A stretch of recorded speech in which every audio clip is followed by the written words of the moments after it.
मेरा नाम है विमल कुमार और आप देख रहे हैं विमल विथ न्यूज। अभी मैं हूँ झारखंड के गोड्डा जिला अंतर्गत पथरगामा प्रखंड के पथरगामा आर्य समाज मंदिर के प्रांगण में, जहाँ पर अथर्ववेद पारायण महायज्ञ सह दिव्य आध्यात्मिक सत्संग का कार्यक्रम चल रहा है। आज तीसरा दिन है और आज हमसे जुड़ रहे हैं इस कार्यक्रम में एक विद्वान, आर्य समाज के विद्वान आचार्य प्रियव्रत शास्त्री जी। मैं उनको अपने चैनल में स्वागत करता हूं। प्रियव्रत सर, आपका मेरा चैनल में स्वागत है। धन्यवाद।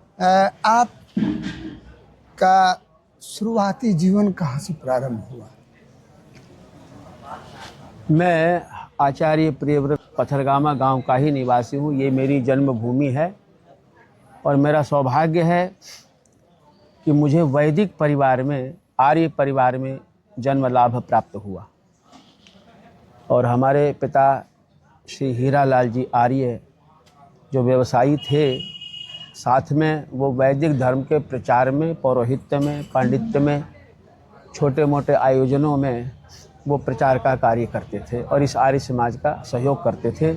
और वहीं से हमको पूज्य पिताश्री के माध्यम से प्रेरणा मिली और पिताश्री ने हमें स्वामी ओमानंद जी महाराज जो हरियाणा प्रांत के जो वर्तमान में झज्जर जिला बन गया है, झज्जर शहर से लगभग 3-4 किलोमीटर खेतों में गुरुकुल है, गुरुकुल महाविद्यालय झज्जर, वहाँ पर प्रविष्ट कराया। और मेरे से 3-4 साल पहले मेरे बड़े भैया को प्रविष्ट कराया था। हम दोनों भाई वहीं पढ़े और उसके बाद में हम लोग भैया जी गुरुकुल कांगड़ी विश्वविद्यालय हरिद्वार चले गए। वहाँ से एमए इत्यादि, पीएचडी इत्यादि सब किया और सन 1981 में वो वहाँ पर वेद विभाग में प्रोफेसर बने। मैं इस तरफ गौतम नगर गुरुकुल जो पूज्यपाद स्वामी प्रणवानंद जी का गुरुकुल है, वहाँ पर आया और मेरी अगली शिक्षा दीक्षा जो है वहीं पर हुई। तत्पश्चात वहाँ से शास्त्री आदि करके फिर मैं लाल बहादुर शास्त्री विद्यापीठ उस समय होता था, अब विश्वविद्यालय बन गया है, वहाँ से हमने शिक्षा शास्त्री अर्थात बीएड किया। गाते हैं, ये भजन गाना कैसे आप प्रारंभ किए? भजन मेरी स्वयं की रुचि थी और शायद मैं अनुभव करता हूँ और विचार करता हूँ कि ये कहाँ से मेरे अंदर आया। तो मेरी पूज्या स्वनाम धन्या स्वर्गीय माता श्री जो बहुत पहले चली गई, मात्र 35-36 वर्ष की अवस्था में माता जी का स्वर्गवास हो गया था। पर मेरी माता लोकगीत गाती थी, प्रोफेशनल नहीं, घरों में, परिवारों में, शादी विवाह, जन्मदिन आदि में। तो सभी उनके साथ की जो माताएं थी, बहनें थीं, उनको कहते थे, कोई चाची, कोई बड़ी माँ, कोई भाभी, कि आप आगे आइए, आप बोलिए। आवाज़ उनकी अच्छी थी, तो शायद मुझे लगता है कि उन्हीं का संस्कार मेरे अंदर गाने में उपस्थित हो गया है। मेरे जेहन में एक बात आ रही थी और कल मैं बड़ा गंभीरता से उसको देख रहा था और मैं थिंक कर रहा था कि what will be result of this programme because of an intellectual person. मैं सोच रहा था कि वो यज्ञोपवीत जो कराया गया उन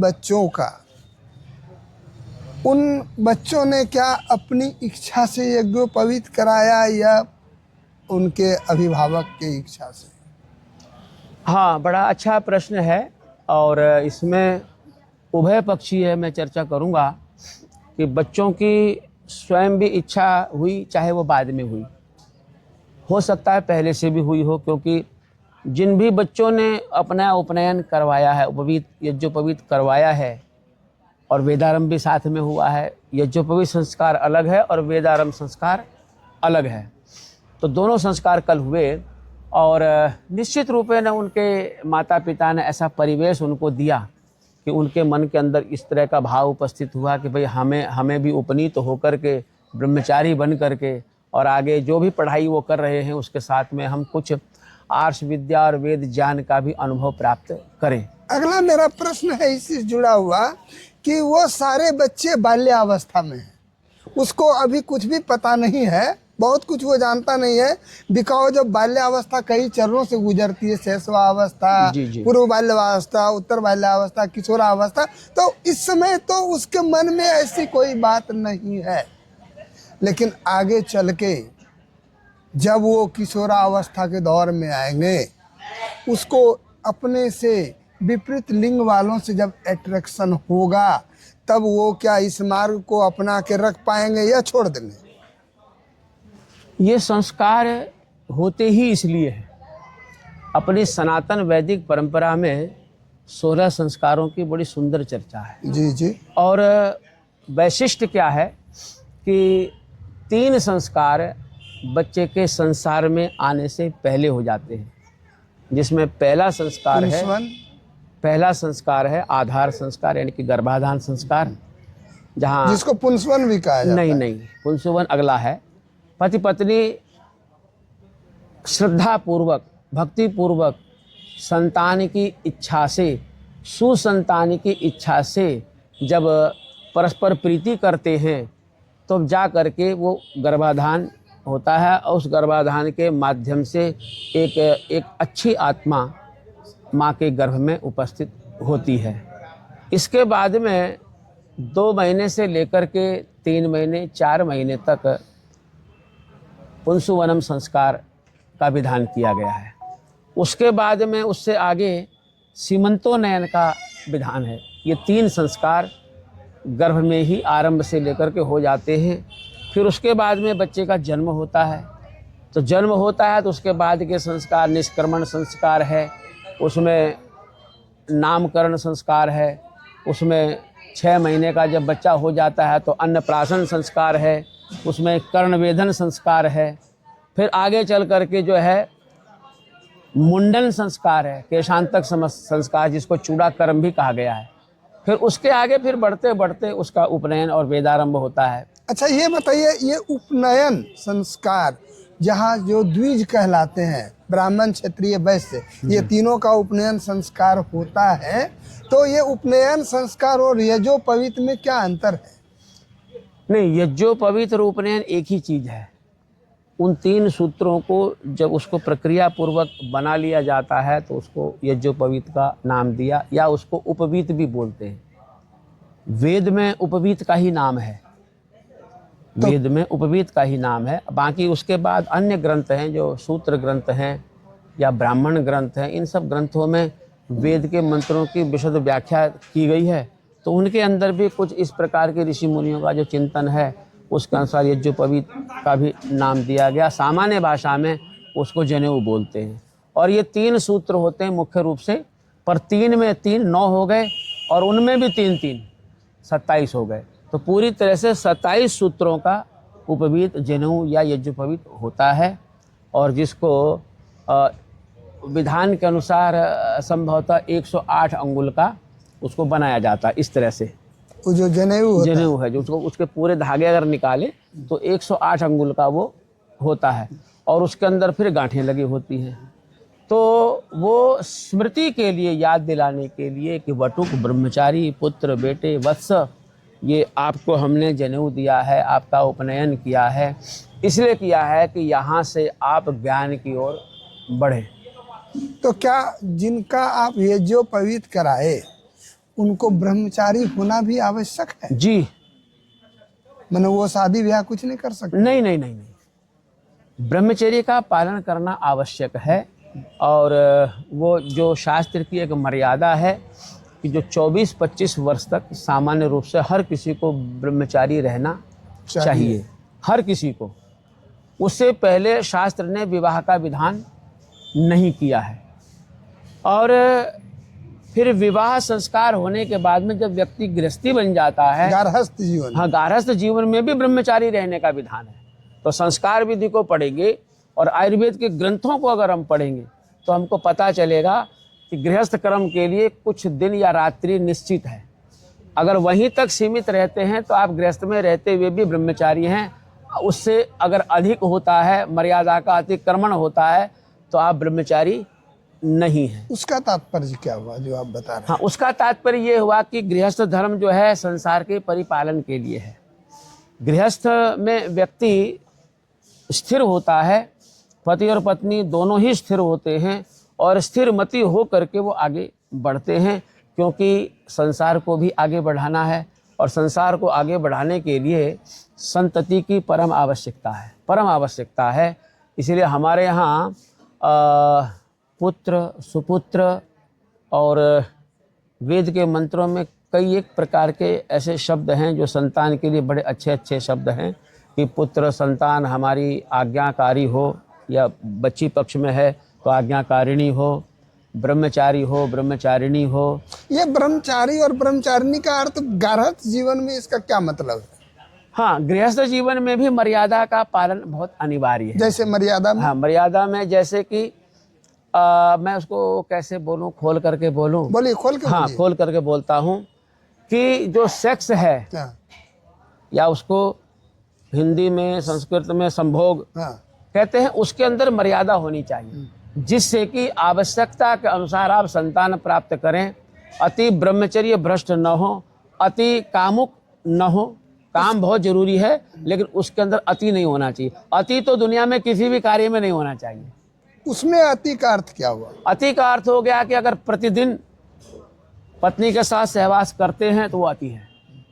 इसलिए रात्रि बताई ऋषियों ने कि ये रात्रियां हैं, तो उन रात्रियों में ही आप पति और पत्नी अपनी सहभागिता बना सकते क्योंकि हैं। मैं अपने चैनल में कुछ बताने की कोशिश कर रहा हूँ, वो रात्रि का समय क्या होता है? हाँ, रात्रि का समय देखिए, अभी तुरंत तो एकदम से मैं नहीं बता सकता, पर यह है कि वो मध्य रात्रि एक सामान्य विधान लिखा है, मध्य रात्रि, और वो एक बहुत चिंतन का समय होता है, बड़ा शांत समय होता है। और जब भी ऋषियों ने संतान की प्रक्रिया के बारे में जिक्र किया है तो उन्होंने, जैसे मैं अपना उदाहरण दे रहा हूँ, हमारी एक बिटिया है जो बड़ी है, उसके 7 साल 5 महीने के बाद में हमारा एक पुत्र है।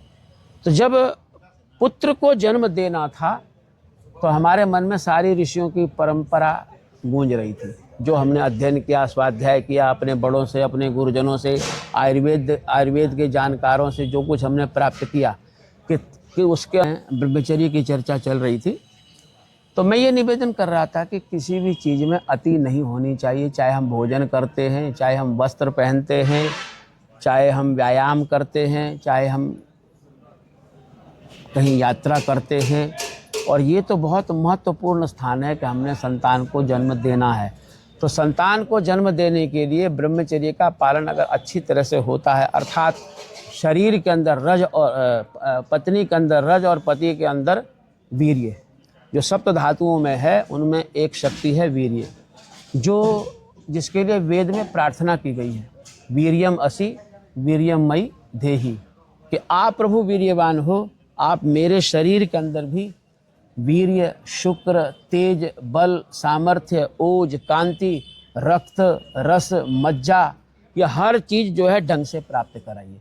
और ये सब एक दूसरे से जुड़े हुए हैं, घूम फिर करके तब जा करके वो वीर्य और शुक्र के रूप में उपस्थित होता है, जो हमारे शरीर की पावर है, हमारे शरीर का बल है, हमारे शरीर की शक्ति है। और उसका जो ऋषि कहते हैं, उसकी एक एक बूंद भी बहुत ही अनुपम है और बहुत ही साधना के बाद प्राप्त होता है। अच्छा, एक चीज़ बताया जाए कि और सब धर्म क्या, काफ़ी ज़ोर शोर से सत्संग हो रहा है तो 10-20 जगह हो रहा है, लेकिन आपका कार्यक्रम लिमिट जगह में होती है, इसका क्या कारण है? हाँ, ये प्रश्न केवल आपके मन में ही नहीं है, ये प्रश्न हजारों लोगों के मन में है। कुछ अच्छे भाव से प्रश्न करते हैं और कुछ थोड़े दूसरे भाव से भी लोग प्रश्न कर देते हैं। Because of I am intellectual person, so my thinking is positive. आपका जो प्रश्न है वो अच्छे भाव से है, पॉजिटिव भाव से है, ये मैं अच्छी तरह से समझ सकता हूँ। पर यह है कि हाँ, दुनिया में जितनी भी अच्छी चीज़ें हैं वो न्यून ही है। आप लोहा खरीदने जाइए, थोड़े से पैसे में दुनिया भर का लोहा खरीद लेंगे, लेकिन आप सोना खरीदने जाइए तो जितने पैसे में आप लोहा खरीदते हैं उतने में इतना सा सोना आएगा। और उसके आगे आप डायमंड खरीदने जाते हैं तो वो उससे भी कम आएगा। तो जो अच्छी चीज़ है संसार में कम ही रहेगी। सत्य का रास्ता है, धर्म का रास्ता है, कठिन मार्ग है। और आर्य समाज का सिद्धांत वो वेद का सिद्धांत है। अभी चर्चा हो रही थी, आर्य समाज का सिद्धांत ही सनातन सिद्धांत है। सनातन का मतलब है सबसे पुराना, या इतना कि उसको हम समय नहीं माप सकते कि ये यहाँ से है। जब से वेद है, और वेद है तो परमात्मा है, तो यूँ कह लीजिए कि ये सनातन की परंपरा भगवान के माध्यम से वेद में उपस्थित होकर के और वेद के माध्यम से ऋषियों के माध्यम से धीरे धीरे हम लोगों के पास में उपस्थित हुआ है। अच्छा, एक चीज़ बताया जाए कि जैसे कहा जाता था कि द्विज जो कि ब्राह्मण क्षत्रिय वैश्य होते थे, तो अभी शूद्र भी जो है, जिसको हम शूद्र कहते हैं समाज में, वो भी जनेऊ धारण करते हैं, तो उसमें क्या अंतर है? ये बड़ा गजब का प्रश्न है और ये चिंतन का प्रश्न है। हमारी जो सनातनी परंपरा है, वैदिक परंपरा है, जो शुद्ध वेद की जो परंपरा है, वो जन्म से सभी शूद्र ही होते हैं। तथाकथित ब्राह्मण क्षत्रिय वैश्य के घर में अब जन्म हो रहा है, परंपरा पड़ गई है।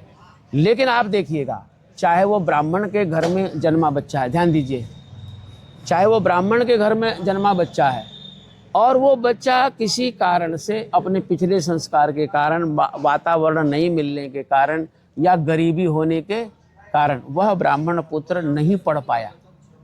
बहुत गौर से इस बात पे ध्यान दीजिए, वो ब्राह्मण पुत्र नहीं पढ़ पाया तो वो डॉक्टरी नहीं कर सकता, वो इंजीनियरिंग नहीं कर सकता, वो कोई कलाकार नहीं है, वो यज्ञ हवन नहीं करा सकता, वो आपकी तरह पत्रकार नहीं बन सकता, डिबेट नहीं करा सकता। तो अब वो करेगा क्या? उसको पेट तो पालना है। तो ब्राह्मण जाति में समाज की दृष्टि से ऊंचा माना गया और ब्राह्मण है भी ऊंचा, लेकिन मैं इस ब्राह्मण को आगे व्याख्या में दूंगा। वह जो तथाकथित ब्राह्मण के घर में पैदा हुआ है, उसको फिर अधिकतर रोटी बनाने का काम मिला। लोगों ने समझा कि शुद्ध आदमी पढ़ा लिखा नहीं, चलो हमारे घर में रोटी बना लेगा। उसको फिर नाम घर में दिया गया महाराज। ध्यान दीजिए, क्योंकि परंपरा में ब्राह्मण है तो उसको हम छोटा शब्द भी नहीं बोल सकते समाज की दृष्टि से, तो उसको एक बढ़िया नाम दे दिया गया महाराज। लेकिन काम क्या मिला? रोटी बनाने, भोजन बनाने का काम मिला, क्योंकि पढ़ा नहीं है। तो शूद्र कोई अछूत नहीं है, शूद्र चौथा वर्ण है।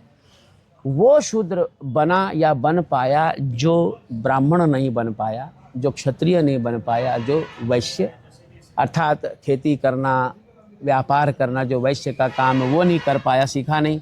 क्षत्रिय तो नहीं सीखा तो फौज में या पुलिस में भर्ती नहीं हो पाया, सीआरपीएफ में भर्ती नहीं हो पाया।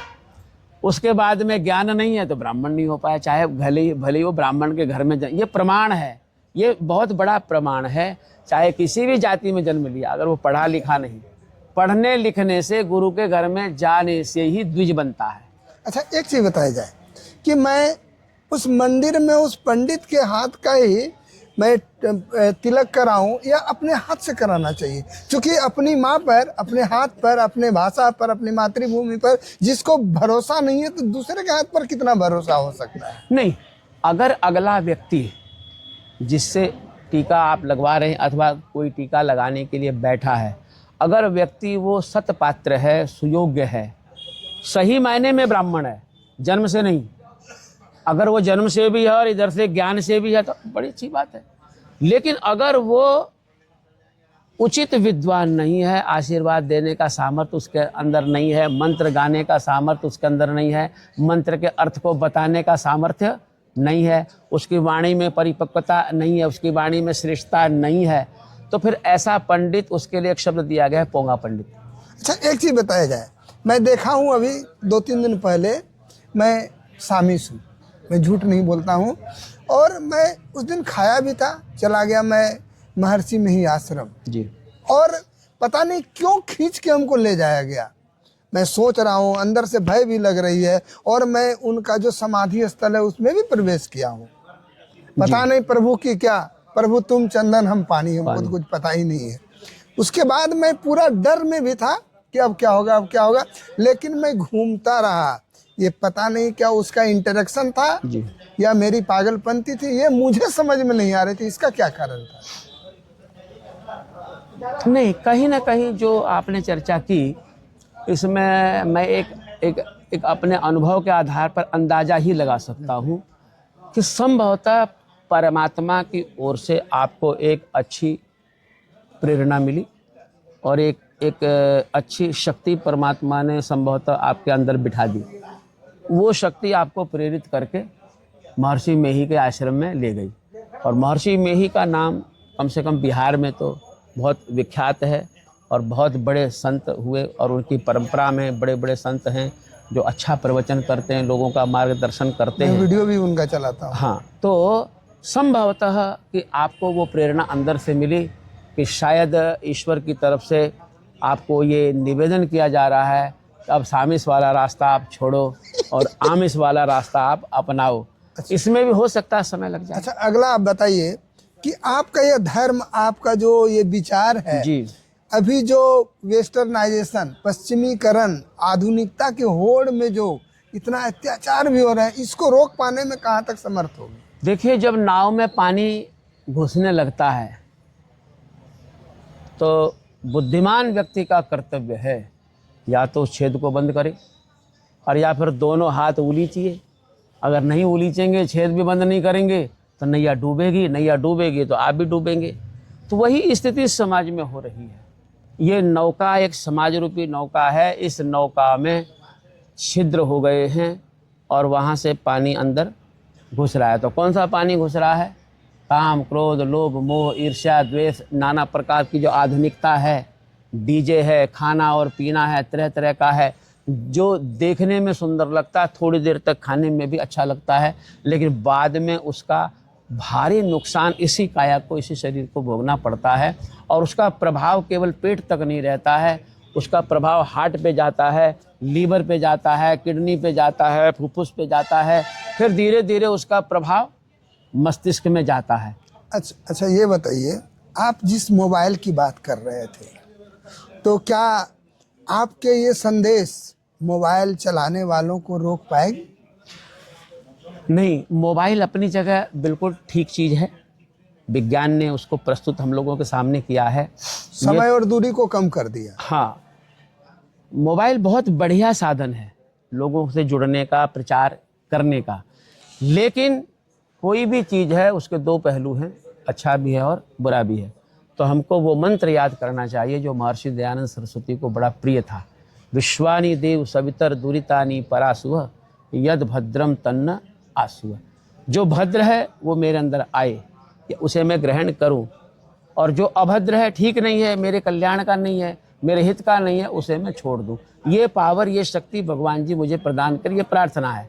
अच्छा, तो हाँ, तो इसके अंदर जो अच्छी बात है उसको पकड़ा जाए, जो बुरी बात है उसको छोड़ा जाए। ये संदेश मैं युवा पीढ़ी को बार बार समय समय पर अलग अलग स्थानों पर या स्कूलों में जा करके भी मैं प्रदान करता हूँ। अच्छा, ये बताइए, आज के समय में जब हमारा ये समाज विकृति की ओर जा रहा है, ऐसे समय में अभिभावकों को अपने बच्चों को संस्कार सिखाने के लिए क्या करना चाहिए?